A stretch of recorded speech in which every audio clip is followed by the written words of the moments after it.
encourage you to look at your own departments and say, are we capable? Could something like that happen here? Or has it? And should we address it? So that's the pre-incident stuff. And now I'm just going to turn it over to Laura to handle it from her perspective.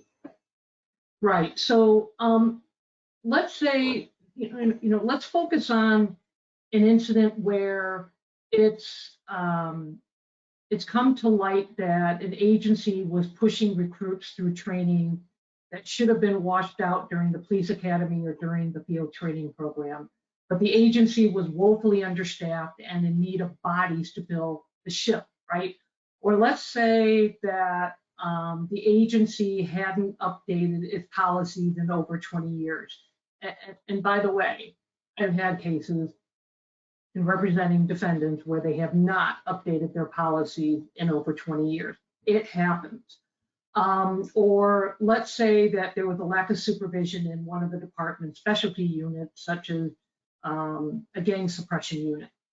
By allowing these things to go on, pushing the unqualified recruits through, failing to update policies, failing to properly supervise officers, it's like having toothpaste slowly ooze out of the toothpaste tube over time.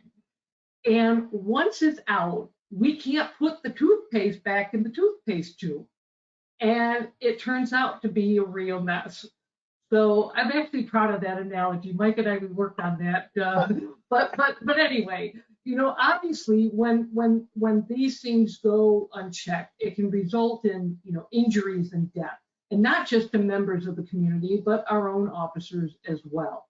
It can result in a lawsuit. If there's a civil lawsuit, the agency also risks, paying large sums of money either in a settlement or if it actually goes to trial. And I don't know if the listeners on this webinar are aware of this.